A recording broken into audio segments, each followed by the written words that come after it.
anggota DPR itu tadinya pengemis, meminta suara kita tuh. Pak Rocky kasih suara dong, nanti kita ini. Dia ngemis saudara. Begitu dia masuk DPR, kok dia jadi penguasa? Lu dulu kacung, ngemis suara rakyat.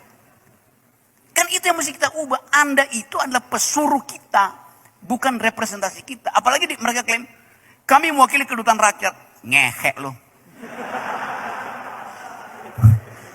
Kedaulatan rakyat itu nggak pernah diserahkan pada anggota DPR. Karena kedaulatan rakyat itu final milik rakyat, nggak mungkin diserahkan.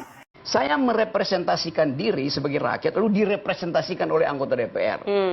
Yang sering seakabra, anggota DPR bilang begini, kedaulatan kalian itu udah kami pegang, kami mewakili kedaulatan. Saya tidak pernah menyerahkan kedaulatan saya pada anggota DPR siapapun itu. Yang saya serahkan adalah kepentingan politik saya 5 tahunan. Itu intinya tuh. Jadi dari awal kita mesti tegur atau memberi kisi-kisi. Anggota DPR itu tidak boleh mewakili kedaulatan rakyat. Dia hanya boleh mewakili kepentingan rakyat. Itu soal pertama tuh. Kedaulatan tidak pernah diserahkan. Sebab kalau diserahkan, hilang, rakyatnya hilang. Rakyat itu identik dengan kedaulatannya. Jadi yang saya sering lihat tuh arogansi anggota DPR. Ini pasti nggak arogan dia, karena dia ngerti membedakan ini antara. Hari ini dilantik, 5 tahun lagi kita nggak tahu. Untuk menguji karakter seseorang, berikanlah dia kekuasaan. Ya sebelum 5 tahun gua pecat semua mereka. Jadi wajah parlemen kita gimana nih? Kalau udah ngelihat ini, ada harapan kerjanya biasa aja atau wajah gimana? Parlemen itu selalu udah setelah di skincare baru kita bisa oh wajahnya begitu. Setelah dipoles. Yes. Tetapi kalau orang berargumen baru kita tahu tuh bahwa skincare-nya dia itu 3 cm tebalnya atau sekedar untuk kebutuhan kamera, kan itu yang mesti kita lakukan. Begitu banyak anggota DPR yang skincare-nya itu lebih tebal bahkan dari kulitnya tuh. Gimana tuh maksudnya? Ya dia nggak merasa apa-apa dengan rakyat karena kulitnya terlalu tebal dengan skincare. Setiap hari ada di Plaza Senayan terus pamer-pamer habis beli jas pakaian tuh. Jadi saya mau kritik itu sebetulnya. Gaya hidup maksudnya. Gaya hidup itu. Ini pesan nih, gaya hidup jangan berubah. Setiap jam 3 itu kalau gue lagi ngopi di Senayan itu. Kan mungkin mereka ketemu konstituen di Plaza Senayan. Konstituen, tapi sambil pamer di sini ada bos itu.